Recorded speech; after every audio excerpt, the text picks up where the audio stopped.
What's going on, guys? Welcome back to another episode of the Valkyrie podcast. I'm your host, AOB, and today we have Mr. Nippy. What's going on, Nippy? How you doing, brother? Yo, what's up, mother truckers? Uh-oh. We're going to get banned. No, I'm just kidding. Uh-oh. We have said... Demonetized. Right. We've said a lot worse on this podcast. I think we'll be okay. It's our target demographic, right? We shitpost all the time, so it's fine. Shit posting? What? Never heard of her. Speaking of shit posting, though, before we kind of get into it and kind of introduce who you are, we would like to go ahead and take a moment to recognize our friends and sponsors over at Gamer Subs. That's right, our resident gaming energy powder that we so love, by the way. And honestly, yes, like we're sponsored by them, but I was using them way before like I ever got into Valkyrie and everything like that. And I love Gamer Subs, by the way. So if you guys want to head melon on flavor. Which one? The melon. Melon? I've never tried it, man. The Misfits melon. It is so refreshing. I have to give it a shot. And what I'm going to do for that is I'm going to go to gamersubs.gg, get that tub and use code Valkyrie at the checkout. So I get 10% off my entire order, as well as, maybe go get a little waifu cup, just like this one here. Although I think this one's, no longer available, but vaulted. Yeah, that's besides. Imagine. Oh my goodness. But ladies and gentlemen, if you don't know who Mr. Nippy is one of our like OG content creators as well, but is one of our content creators for Valkyrie. So Nippy, why don't you kind of introduce yourself, kind of go over like what you stream, what your content's all about, and everything like that.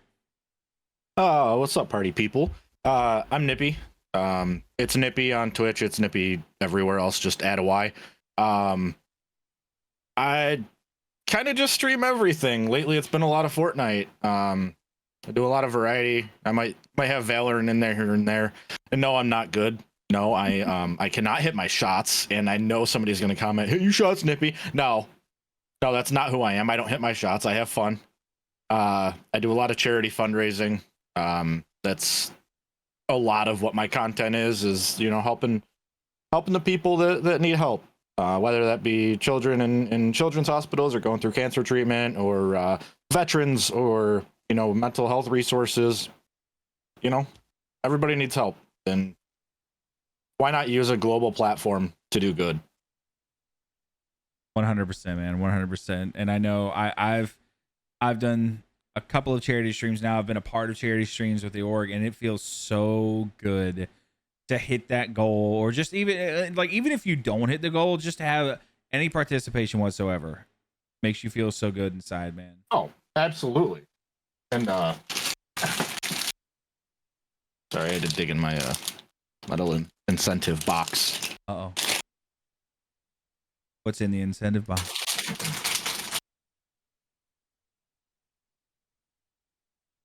I'm stalling. Okay. Come on. Like, who doesn't love sticking a googly eye on your face for charity? Come on. Come on now. I was wondering where that was going to take us. Come on, it's fun. You do good, and you make a fool of yourself. Come on. At one point, I looked like Thousand Eyes Restrict from Yu-Gi-Oh. Oh my god, Zach! If we can get a picture and like put that like ting like right here, just so we can get a quick. Yes. Oh my goodness. Put that card up there and just paste my face on it. There you go. So how long have you been charity streaming for? Like, when was your first? First charity stream was. Hang on, Discord will tell me. I want to say late 2019. Okay. So almost 4 years now. Late 2019, yeah. Nice. November will be 4 years of charity streaming. Nice. Do you remember your first? Oh yeah, I absolutely do. So it's for Extra Life. Okay. Specifically Upstate Golisano Children's Hospital. And it was a 24-hour stream. Like, my first ever charity stream was a 24-hour stream. We hit $500 on the dot. Like, boom, 500. Like, let's go.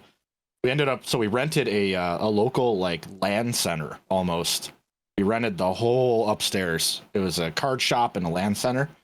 We all brought I think there were 8 or 9 of us. We all brought our PCs, and we were in this room. Everybody, you know, brought food, drinks, whatever, energy drinks, energy powder.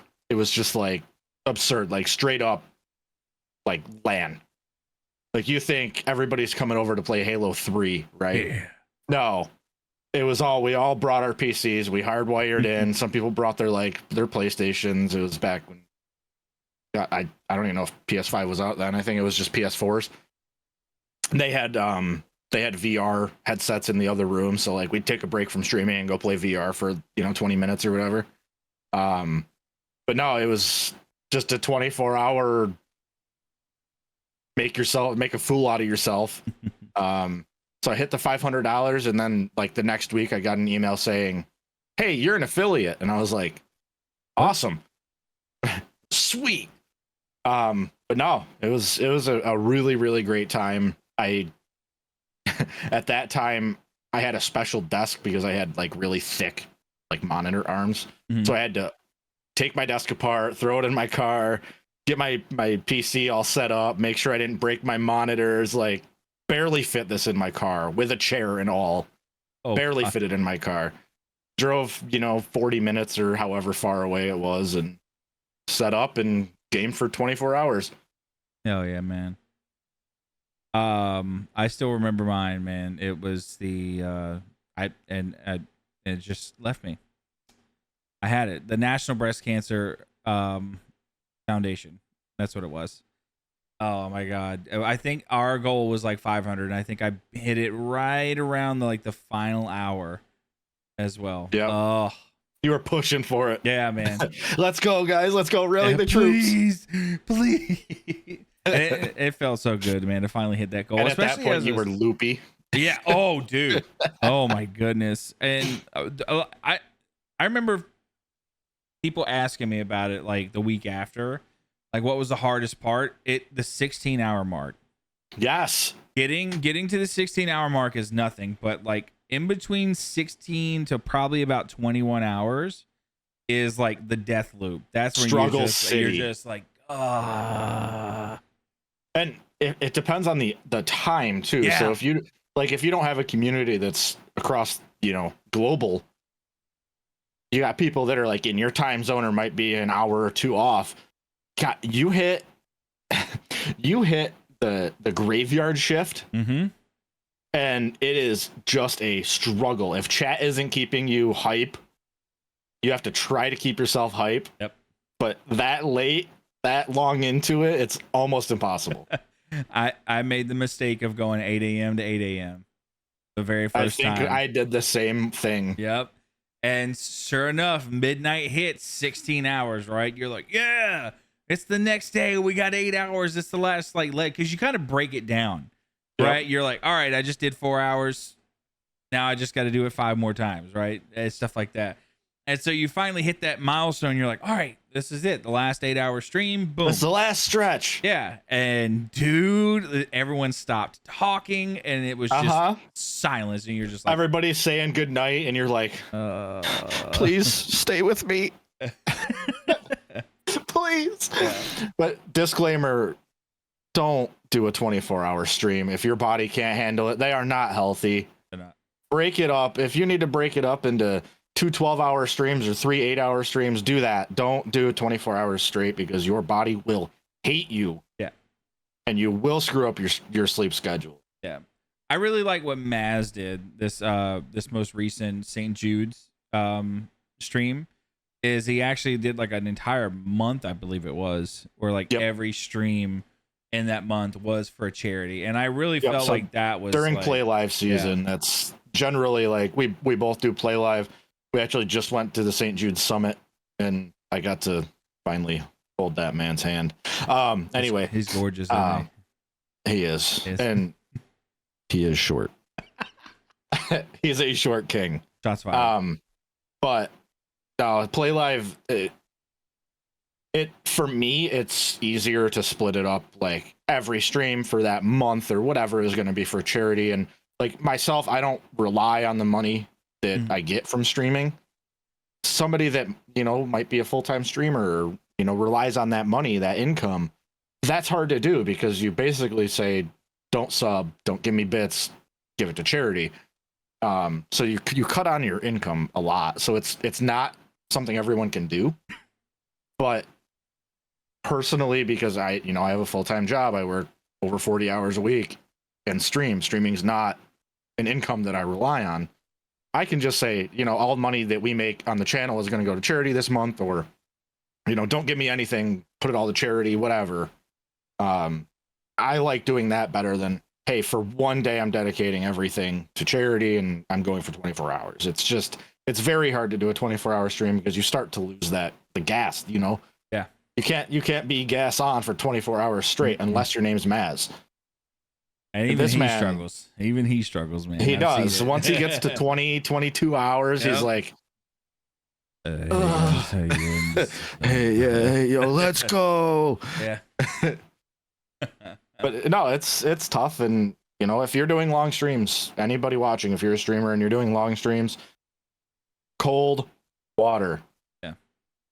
Don't load up on caffeine because you will overdose on caffeine. Yep. And you will crash. Cold water, ice cold water will keep you more awake than loading up on caffeine will. I'm a caffeine fiend. Or get focus powder, non-caffeinated powder. It does have caffeine free, by the way. Yep. So it'll have, have the stuff that makes you focus rather than just a bunch of caffeine, and that's better for you than loading up on caffeine. Yeah. Especially if it's over a long stretch of time. Oh, 100%. And I because I know like some people out there, they can't stand water. I know my fiance is not the case. She's just a fish. She drinks so much water. Dude, me too. Does your significant other have like 10 million cups in the house, as far as like this Stanley cup, then there's this Yeti cup, then there's Corksicle, and that's me. Oh, you're the bro. Hang on. Ready? 1. Okay. Oh no. 2. Okay. All right. Oh no, he's still going. Oh no. 3. That's the one. These are all water. Oh my goodness. Do they have any in them? 4. Okay. 5. Look, caffeine fiend. Yep. These 3 of them are empty. Okay. And that was from work Friday. She literally has. She's got the Stanley Cup. A 6. 6. Good God. She literally has like we have probably about 12, 15 cups in the house total. And like she comes to me the other day, she goes, babe. I'm like, She's like, I bought something. I'm like, okay, you're a responsible adult. You make money. What'd you buy? That's cool. I want to know about it. And she's like, it's another cup. And I'm like, okay, now it makes sense why you were scared to tell me what you bought. Like, why? And it's like 128 ounces or something like that. Yeah, I am the water bottle guy, and my wife likes coffee mugs. She doesn't even drink coffee, but she loves mugs. I mean, I'm not one to shy away from a really good mug, but like, I don't buy them every time I'm places. Yo, that's sick. Yep. It almost looks like one of those Ember mugs with the smart mug. Oh yeah, I've seen those, or the ones with the little like pill looking thing that goes magnetics to the bottom and spins. And spins, yeah. I actually have a cold brew maker that has that, but it's not with the pill. It's just like a little blade that spins and makes a vortex. I got you. That's sick. I actually might like get one, honestly. Even though I hate coffee. I don't know about you, but I can't stand the taste, man. I can't. Like, I'll do it because like if I'm dragging in the morning, I just like I'm like, all right, Gamer Subs is not even gonna do it. I need like some caffeine. Then I'll do coffee, but I have to have. All right, that's fair. Coffee's not for everybody, but I am a coffee snob. Oh, okay. Well, maybe you can diagnose my problem then. Big time coffee snob. I could probably get you some coffee that you would like. It doesn't actually taste like coffee, and it's not filled with sugar. But it's also very, very high in caffeine. Gotcha. So it's not for everybody. You know, I'm thinking about my coffee drawer.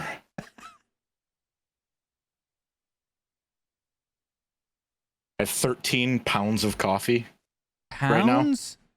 LBs? 10 of them are full bean. Oh, okay. Yep. So not even ground up yet. Nope. Full bean. And temperature controlled. So some people have their wine cellars. You've got your coffee drawer. yeah, exactly. Yep. So I all right. Then I've got a question then. Like obviously like the brewing process matters. So which one is your favorite then? Like what is have you tried like multiple different brewing processes? Like pour over is my favorite. Or I'm trying to remember which one that is.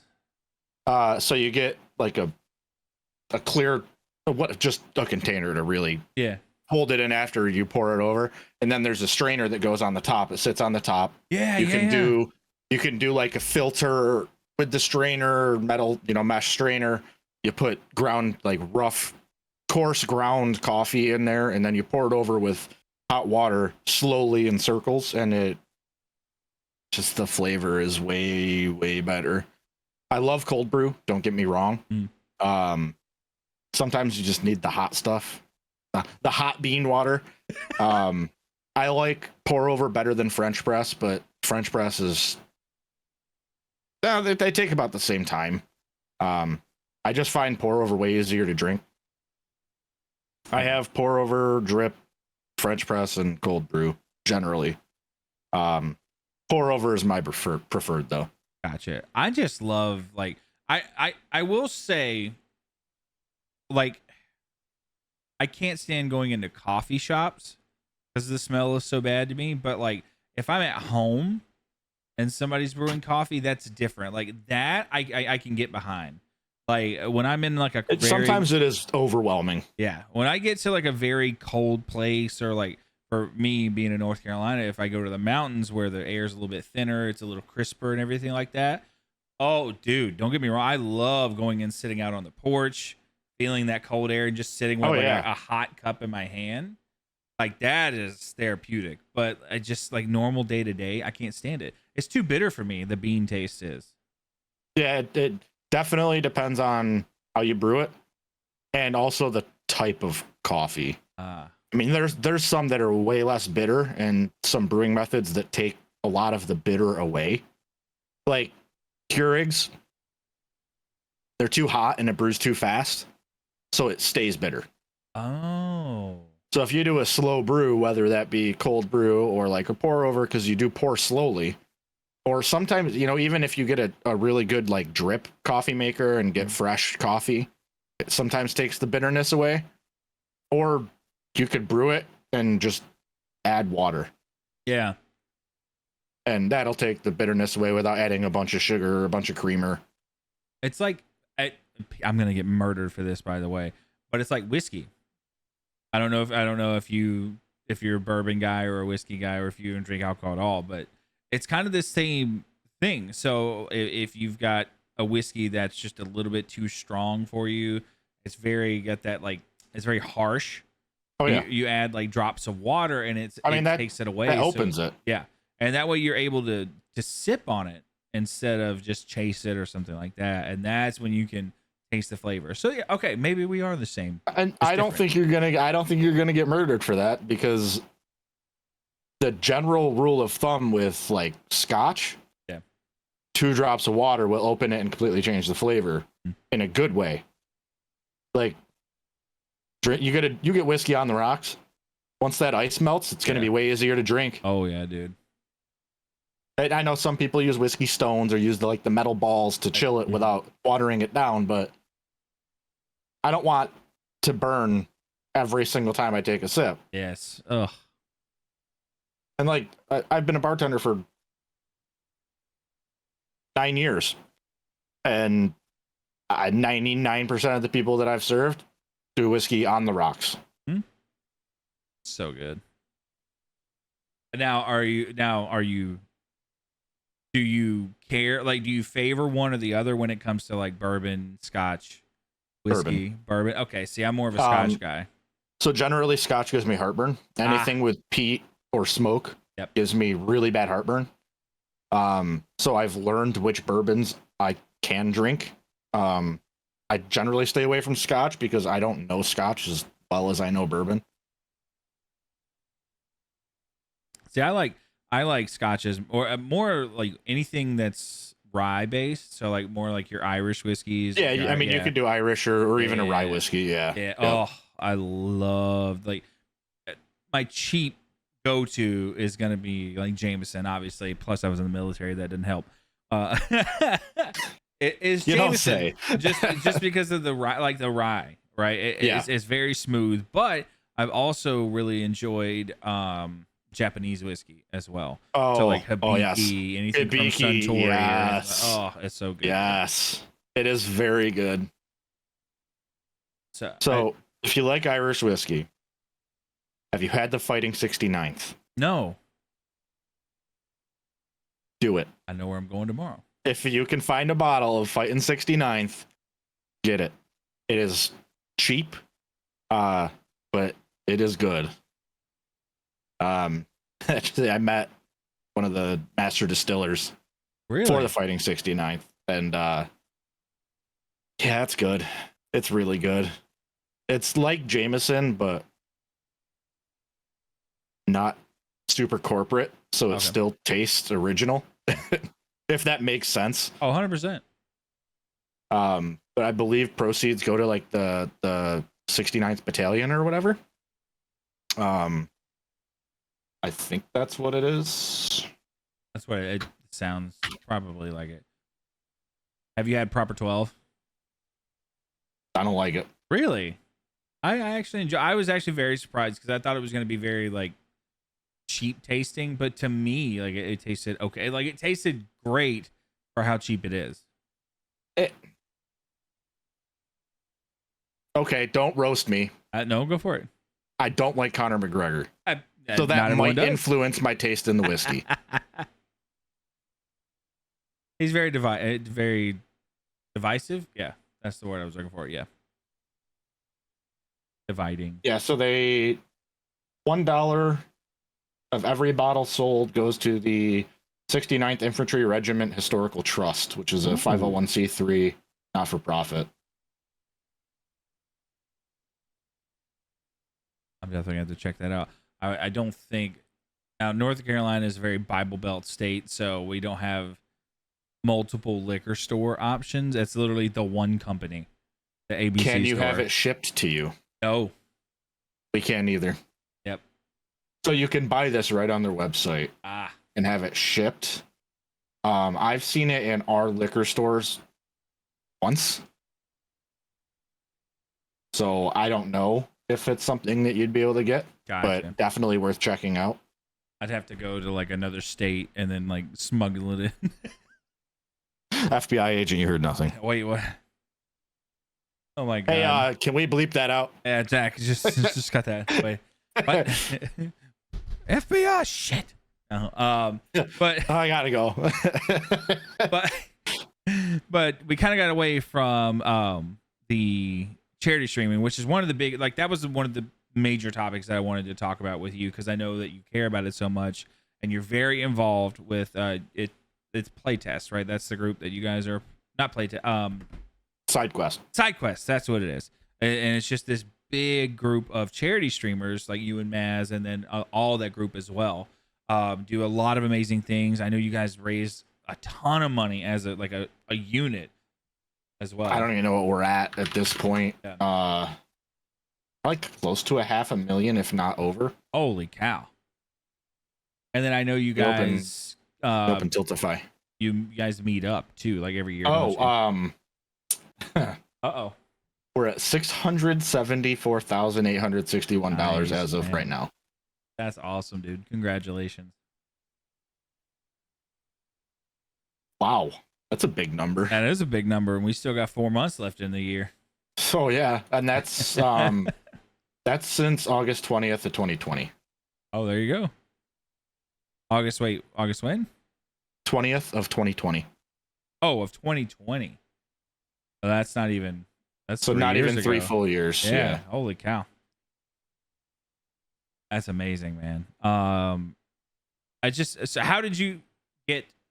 I guess how did you get in contact with SideQuest? Did you like reach out to them? Did they reach out to you? So I saw on Twitter, hey, this is a new charity team, and we're opening up applications. I got in round 1. I got in with the first group. Nice. Hey, we're opening applications. This is what we're looking for. These are the type of people we want. So I shot my shot. I applied, and they what they did was they released a video, like with clips from like the people that got in, and my clip just so happened to be me talking about when I colored my hair bright blue for Extra Life. Yeah.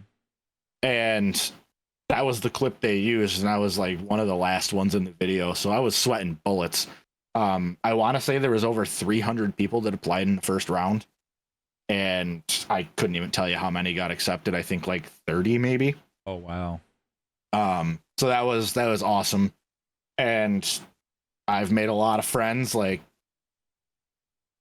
I met Maz first with Valkyrie, and then the SideQuest opened applications, and I was like, dude, apply for this. Like, you love St. Jude, you love Wounded Warrior, like, apply for this. And he did. He got in, and now I get to see him in 2 different places rather than just Valkyrie. So I guess the biggest thing, or not biggest thing, sorry, my brain is struggling. It's Monday, by the way, when we're recording this, so please bear with me, everyone. It's Monday, listening. And I just did a lot of hard labor today too. Not my usual sit at my desk and work. So speaking of Valkyrie, and obviously the first stint, so how did you come to kind of get in contact with Valkyrie? Did they reach out to you? Had you heard about them before, or kind of explain that kind of first interaction? Honestly, I don't even remember. I want to say Zach slid in my DMs. He's good with that. He's good with sliding in. I want to say Zach slid in the DMs, and we got talking, and I joined. This is actually the second time I've joined. So I joined, met everyone, hung out. I ended up being a content lead for a while, and I had to, really refocus on myself and my content. So I pretty much just dropped everything and got back to my roots and why I was streaming, what I do it for. I think it was like 5 months or so, 4 or 5 months. And I missed everybody at Valkyrie. I missed the family. So I messaged Maz, Joey, and Zach, and I was like, hey, like, let's run it back. And here we are. I remember being in that staff meeting, by the way, when it first got reported that you were like looking to come back. And Joey was like, oh, hey, by the way. Yeah, by the way, let me slide this one in there. And we were like, oh, yes, the prodigal son returns. It was just, it really is a family. Valkyrie it's a family. Yeah. I don't care, I don't stream the same games as everybody else. Because of what I stream and what I play, I don't get a chance to collab with like everybody, but still I can jump in content chat, and everybody's like a family, and we joke and we talk shit, and we help each other. We do talk shit. We are very good at doing that. Wait, hang on. Message today. Oh, actually, I had a text from Maz while I was pouring concrete, right? Okay. And I look at my phone, and all I see at 4:30 today from Maz, you cute fuck. And I was like, why did this dude text me? Sounds about right. At 4:30 randomly on a Monday. What? Yep. He and I will do that to each other as well. Like, I'm gonna text him right now. Oh my god! Hold on. Hold on. I'm gonna send him a picture of my monitor with you on it. I'm gonna hold on. I'm gonna Snapchat him. Oh, this is gonna be great. If you're listening to this on Spotify, I highly suggest turning your phone sideways so you can actually see the video, because this is gonna be great. Wait, that's a thing on Spotify? Yeah, if you turn it sideways, Bro, it'll what? show you the video now. What? Yeah. That's sick. All right, smile. Oh wait, I'm looking at the wrong camera. Got it. No, it's all right. All right, hold on. You just look a little high. All right, Spotify, get ready. Spotify and YouTube, by the way, all the listeners, we're gonna be in a Snapchat together. Ready? Here we go. Just, live here on the podcast with Nippy. You can see him right around there. Say hi, Nippy. What's up, Daddy? That's gonna be gold, bro. That's but no, Maz is I love Maz, man. Yeah, but he and I will literally do the random texts and messages to each other. Literally Sunday, I was going out to mow my yard and literally Snapchatted like an entire vlog series to him about mowing the yard. and he just went with it. Yeah. Pushing the mower. No, so I treated it like, I don't know if you've ever seen like tutorials or anything on YouTube, like the handyman, like Johnny's Garage and stuff like that. It was literally that. It was like an entire series on the first we got to start the mower, but the belt always likes to slip. So let's do that. And I transitioned down into the mower. Content creators are the funniest people to me, man. Just because our brains were there's so much improv there. You know what I mean? Oh yeah. Oh, you have to. Yeah. What are you? Here I am playing a game. I just died. Oh, that's not us. No, there's so much personality in the group that we have, and it hurts to be away from it as far as the streaming side of things, because with my job now, and I get home at 6-7 o'clock, and then by 11 I'm in bed. There's no time. Yep. I'd never see my fiance. And I miss it so much, but I love being able to help you guys and see you guys thrive. I lived through that, by the way. So anytime I see your guys' content go viral, or I see you on TikTok, I'm like, yeah, hell yeah. You know what I mean? I know him. I know him. So as far as your content creation journey goes, though, how did that get started? When was the first time you decided, okay, yeah, I want to do that. I want to give the streaming thing a try, or just content creation in general? 2016, I think. So I've been on Twitch since right after Justin TV transferred. Oh, wow. So my main account wasn't my only account. Lost my original account, but my main account, I want to say it was created in 2012. End of 2012, something like that. 2016 or so, I was like, I'm sick of being a viewer. Let me try it. Had a bunch of PC issues. My solid state drive crashed 8 times. So I just gave up. Just went back to playing games. And 2019 rolls around, and my buddy Adam, retired streamer, might make a comeback, is planning a comeback. It's Adam Bomb. I'm sure you've seen him in chat talking shit to me. I've known him a long time, and he was like, hey man, you like gaming, you're on Twitch a lot, and you like helping people. Let's do a charity stream, because he did the Extra Life thing before me. I think it was his second year that I jumped in with him. And he was like, let's do this. Let's raise money for this children's hospital. This is what we're planning. Get involved and let's do it. So 2019 rolls around. I'd fired up a few test streams, and I was like, yes, you know what? This is fun. I have a PC that can handle it. My hardware's not crashing and stuff. Had a Blue Yeti. Actually, at that point, I think it was a Snowball. Yep. Had one of them. I had a Logitech C920 webcam, not anything fancy. So fired up those streams. That's when we did the LAN party, and I took a few months off after that, and then came back. And for the first 2 years, all of my revenue all channel revenue went right into charity. I would donate every month. If I got that payout, it would go right back into charity. So for like a solid 2 years, that's how it was. And then I was like, if I can make money on Twitch to pay for incentives, let's do that. So now like my revenue and stuff goes to incentives, or hey, my keyboard died, or I needed to buy a new NIC card for my PC. That's, revenue goes to that back into the stream. But yeah, I mean, here we are how many years later, and we're still rolling with it. Oh yeah. And it's such a fun journey. It is, man.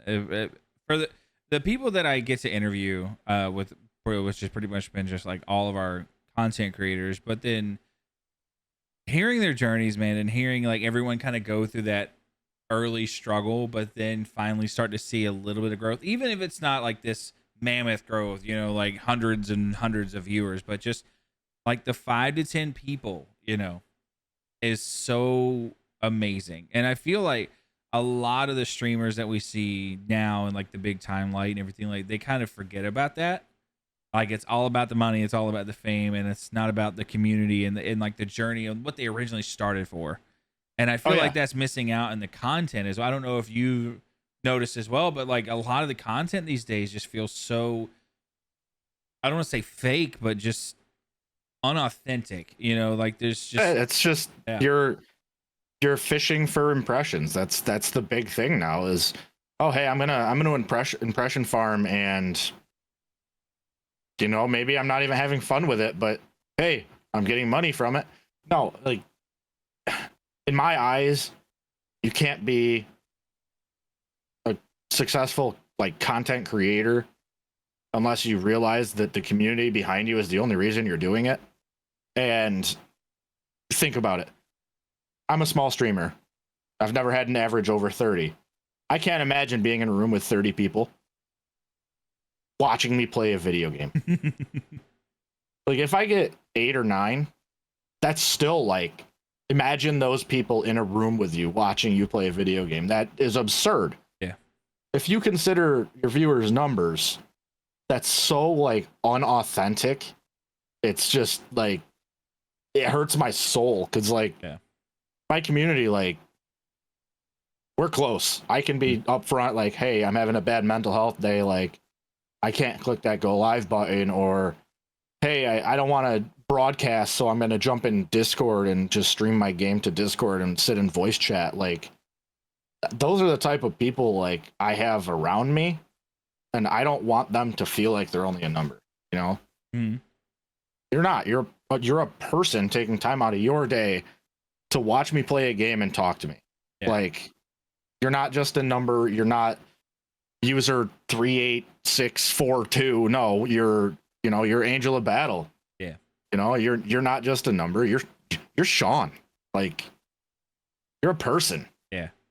It's awesome, man. And like a lot of viewers that I've had over the years, like are literally we'll play games with them, not every night, but we constantly keep in touch and we play games together. Yeah. And it's just so fulfilling. You know what I mean? It is for sure. It's so heartwarming. Have you seen Daddy Ditto? I think that's his name on TikTok. No, I don't scroll through TikTok a whole lot. So he used to be on Twitch, and then like he now only streams on Discord. So and I thought that was really cool because, like you said, there's it really is kind of like there's no quote unquote lurking. Like you can't get in without being noticed at that point. Right. Like you hear that doom, and yeah, even if you don't talk. But like I said to that, I mean, I can only imagine what that community is like during streams and stuff like that, and during the night. Like I feel like that's a huge way, like a stepping stone and a different direction than like mainstream like Kick or Twitch or YouTube. Yeah, I mean like you can even do Discord subs now, so yeah, you can monetize like through Discord. If you've got a big Discord community, you can literally have subs in Discord where they get special stuff, whether that be emotes, channels, whatever. if you're monetizing on Discord, why not stream on Discord? Why not build that community while also monetizing? 100%, man. And like I said, and then you build that community even more and you make it stronger too. I feel like honestly, for any like newer creator that's thinking about doing it, maybe like building your reputation in different communities and stuff like that, and like building almost, I'm trying to think about how to word this, but like building those relationships early. That way, whenever you start to go live, it's not just to 0 viewers and you have to kind of get lucky. Yeah, no, yeah. If you network and, you know, form real friendships where it's not just, hey, I'm only your friend to get something out of it. Yes. Form those genuine relationships and friendships, and you'll have people that you already know encouraging you and helping you. And, you know, not even, hey, I'm going to send all my viewers over to you or the people that are watching me. Hey, I'm going to jump in your stream and talk to you while you're playing games, or I'm going to jump in and play with you. And the more you build those relationships, the more people you have around you regularly. Yeah, it's awesome, man. But don't go into it like, hey, I'm going to befriend this person because they're a big creator, because maybe I'll get their viewers or maybe they'll raid me. No, form genuine bonds and relationships with these people. Like, don't be creepy with it. No parasocial bullshit. Just like literally be friends with them, play games with them, you know, talk in their stream, join their Discord, talk with them. And, you know, maybe something will come of it, maybe not, but you're still forming that relationship and that friendship with somebody. Exactly. You know, obviously what we do is we play to we get paid to entertain people and play video games and everything like that. So obviously gaming has to be one of your passions. So what kind of got you into gaming and into video games in general? Was it kind of a late life stage thing, or was it like as a kid or always? You know, I was fortunate growing up where we had every console when they came out. One of those, you know, so I mean, we had starting with like Atari, and all the way up. So we always had game systems in the house, like to the point where my dad would bring a new one home and my mom would try to tackle him in the driveway, like, no, don't bring that in the house. So we had a lot, and I experimented with a lot of different games. Like some of my earliest memories are playing like Phantasy Star Online on the GameCube. You know, we had a clan, like a local clan, because it wasn't online, or we didn't play online. We had like 25 of us that would play, and you know, you could transfer across like memory cards and stuff to play with each other's characters and whatever. There was a way you could make it so, hey, you know, I have this character on my card, but we're all on yours. We can transfer it over and then transfer it back, and we can play with, you know, this person has 400 hours in the game and I have 10, whatever, doesn't matter. We had a clan called Hell Grinders, and we would literally just play that hours on end, like hours and hours and hours.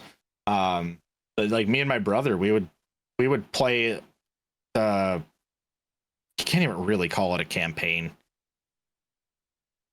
Story, I guess. We would run through it complete like once a night. And you could just continue to do it and continue to do it and continue to do it and get better gear and, you know, level up. And like, at one point we were basically maxed out. Jeez. And then like Phantasy Star Universe came out on the Xbox, and we were like, oh shit, like we got to play that now. So it's like, you know, we continuously were playing and trying to get better, and we would compete like, hey, who can do the most damage, or who can one shot this boss? And it's like, you know, he was a sword guy that had machine guns, and I was a mage, and we were maxed out. We had max level spells, and it was like just ridiculous. We would just compete. Then we got into PC gaming, Warcraft 3, never forget it. Played original Warcraft 3, and then when Frozen Throne came out, we started doing the custom games, and we would play Naruto versus Bleach. It was a MOBA based on Dota. because Okay. Dota originated on Warcraft 3. I don't care who you are. If you tell me Dota was a standalone game at first, you're lying. It was a custom map in Warcraft 3. And then Dota 2 came out, and that is the standalone game. But we played Dota on Warcraft 3, and then they had some skins. They had like a custom map where you could download skins. So you could put like a Naruto skin or like an Ichigo skin on a character in Warcraft and make custom abilities. Like at one point you could be Ichigo using whatever his slash thing is. I haven't watched Bleach in years.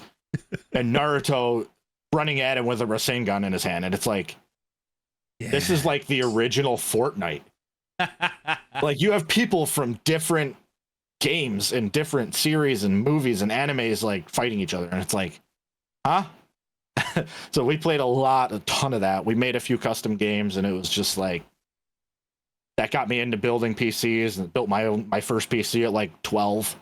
Holy cow. And, here we are. I'm mostly a PC gamer, and we run it, There you go. Do you have a favorite console?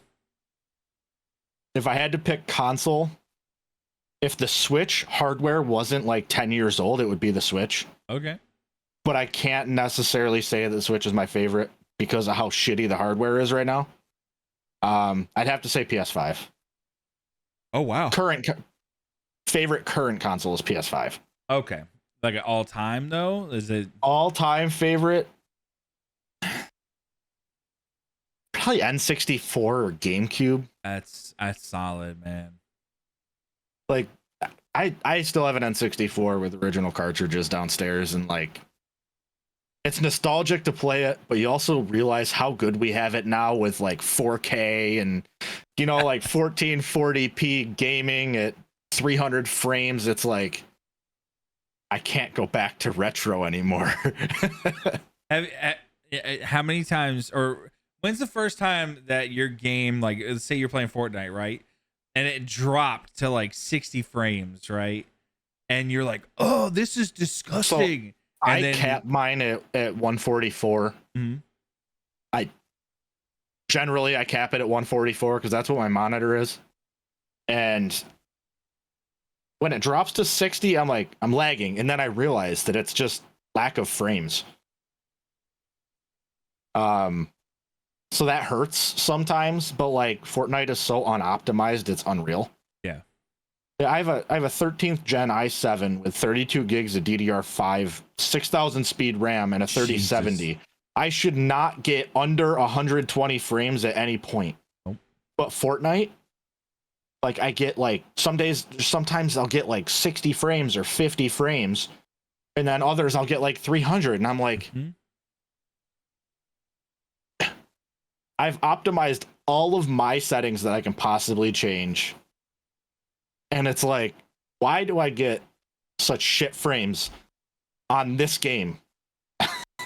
Like, come on, optimize it, please. When's the first time, or I don't know if you've ever had this like moment of realization of where it'll drop and you'll be like, God, this sucks, my frames. And then you're like, wait a minute, I used to play on that. Having that realization, you're like, oh shit. How? Yeah. Like my eyes could see that? Yeah. And like there was no lag, there was no delay, like that was fluid for us. And it's just like, oh, I mean, come on. Now I'm GoldenEye. spoiled. Oh yeah. Running at what? 64. 10 frames, if that. Oh god. Like, think about that. We used to play that for hours and hours and hours on single digit frames on CRT monitors. And it's like, how are we not blind? Well, how are our eyes not melted out of our heads? Oh, I think that is going to be the like clip for social media for this episode right there. How are we not blind? Great. Wait a minute. No, I need don't get it twisted. I need glasses too. I have refused to go to the doctor. Well, I mean, I work from home, so like I can look around and I've got five 5 screens right in front of me now, and a laptop. It's apparently downstairs. You know, my phone, whatever. Like, I have screens in front of me all day, every day.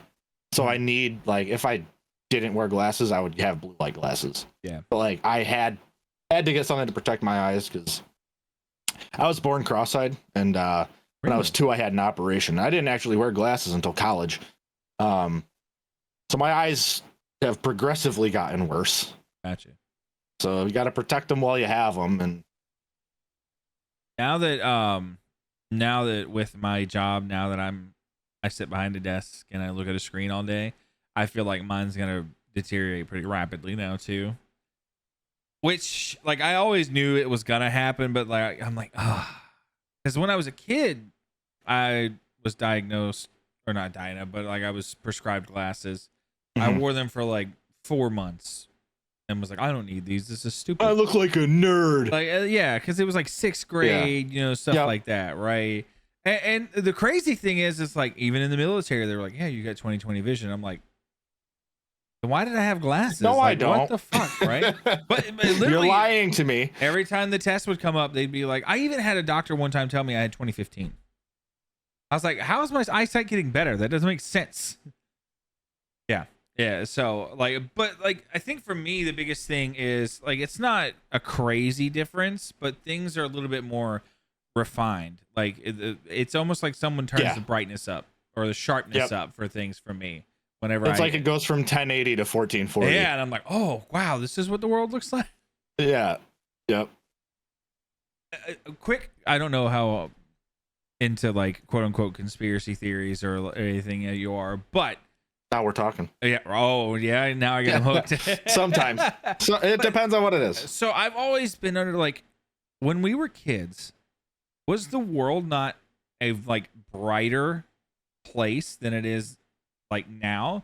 Like, have you ever? I think yes, but I think it's because we were looking through the eyes of an adolescent. You think so? Where our brains didn't get trained to see certain things in people or the environment. We just saw it as, hey, I'm outside having fun, versus I'm outside on, oh, it's so hot, it's muggy, it's gloomy, the clouds are out, you know, this is dirty, I have to mow my lawn. Like, I think we are, as adults, more gloomy than when we were adolescent. I got you. But like, have you ever been to like a place that was like one of your favorite places as a kid, right? Oh yeah. And you get there and you're like, this isn't at all what I remember it like. I remember it being just like an amusement park, right? There's this amusement park up in Pennsylvania where my family has their reunion like every year. And I remember going as like a teenager and like, oh, I can't wait. I love this place. And how I remembered it was like nothing. Like it was like I got there and I was like, this place is a dump. Like, what the hell? Oh yeah. Yep. But as a kid, all you remember is the flashing lights and everything like that. My elementary school, like, there's a big there's a skate park, there's a pool, like big trails, ball fields. I go now and I'm like, I walk my dogs around the trail and I'm like, this kind of sucks. Like, like, huh? This was the highlight of my summers, and now I go and I'm like, huh. I don't know if it's because I'm like an adult now or what, but like it's nowhere near what I thought it was as a kid. Do you have any, like, speaking of conspiracy theories, do you have any that you like to, that are your favorite that you like to research? Or birds are FBI cameras. Oh, they're not real. So I've never once seen a baby pigeon. They are just born adults, and they are created, and they are cameras, and they are recording everything for the FBI. When I first heard about this, I was like, that's stupid. That's dumb. But then, like, the older I get, the more I'm like, I've never once seen a baby pigeon, and there's pigeons all over me. They're just made as adults, and their eyes are cameras. For all of our listeners and viewers, by the way, whether you're on YouTube or Spotify, please leave a comment down below. What is your favorite conspiracy theory? I need you guys to chime in. I think this will be the kind of the perfect like question to pose down below to get people talking. So please leave one answer whether you think birds are real or not, and then two, leave a comment on what you think or what your favorite conspiracy theory is as well. Not birds as a whole. No, I know I said birds are fake. Pigeons. Are pigeons real or are they government cameras? Are they spy cameras for the FBI? Have you seen the video of them like raising the bird's wing and then they do like the ultraviolet light and you see like different lights and like symbols or something in there? Yep, but I don't trust videos on stuff like that. Anything online, any digital media can be altered. Yeah, especially these days. Good Lord. No kidding. Can you imagine what we were like gullibly thinking was true, like when we were children, though, watching videos? I don't even want to think about that. I mean, I remember one. It was like a dude is the hair on an elephant's butt or something, and I actually thought it was real. Oh my goodness. Oh man, Mandela effects. That's another one that really kind of blows my mind as well. Like I think the most famous one and the one that still gives me trouble to this day is the Berenstain Bears. Yeah. Yep. Like 100% it was spelled the other way, right? Yes, it was. But also, like, a lot of people probably don't know this. The Cool Ranch Doritos were Cooler Ranch, and nobody believes me. Cooler Ranch? They were Cooler Ranch. They were not Cool Ranch when they were first released. I don't remember. Like, I've always called them Cool Ranch. Yeah, they were Cooler Ranch, but everybody called them Cool Ranch, and the name changed. I guess we'll never know. Ping Maz right now. I'm surprised he hasn't answered, by the way, our snap. I don't know if he's answered yours. And is he streaming? Mine, no, he didn't. Were they Cooler Ranch? Oh boy. Doritos originally. By the way, Chad, if you would like to get involved in these conversations as well, please join the Discord where we have a general chat where you could ask these kind of questions to these creators as well. So please go ahead and do that. But we are surprisingly running out of time here, Nippy. So if you would like to go ahead and kind of let the world know what your schedule is on Twitch and where they can find you on social media as well. Yeah, so Twitch schedule, it's twitch.tv/ItsNippy, ITSNIPPY. Tuesdays and Thursdays, 6:30 Eastern to ? Sundays, 1 p.m. to generally 4 or 5, sometimes 6. And other socials, same tag, just add an additional Y. On I think just about everything, including Threads and Blue Sky. Blue Sky, I haven't heard of that.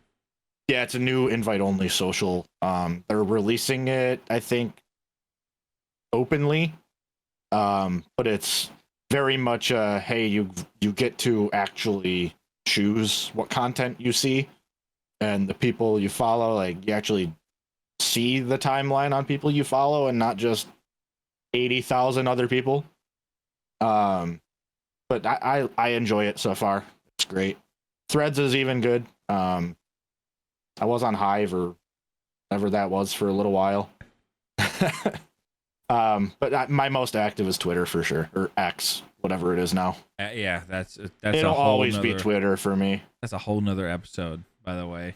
That I feel honestly, yeah. I feel like that you and I need to have that other episode now. Yeah. Especially also Maz is streaming, so that's why he's not answering. Well, I know who I'm getting ready to go bother as soon as we get done recording this episode. So, but ladies and gentlemen, that is going to do it for us. Please thank Mr. Nippy in the comments. By the way, drop a like if you would like to see more content with Nippy, or just leave a like if you just want to be kind and you're feeling generous. No. But seriously, check out our sponsors as well over at GamerSubs. Head on over to gamersubs.gg, get yourself some powder or even a waifu cup, or even they have so much more. There's got the sus snacks, their merch, and everything like that. Use code Valkyrie, get 10% off your entire order. But for AOB, for Valkyrie, and for Mr. Nippy, and again, thank you for coming on the podcast, man. I appreciate it, dude. Yeah, thanks for having me. We're definitely gonna have to shoot an episode 2 because that time went way quicker than I expected. Yeah, I mean, I'm really good at shooting the shit, so Yes. let's do it. Yes, we'll do. But seriously, thank you guys for watching / listening, no matter where you are in the digital world, and we will see each and every single one of you in the next one. Have a good one. Bye.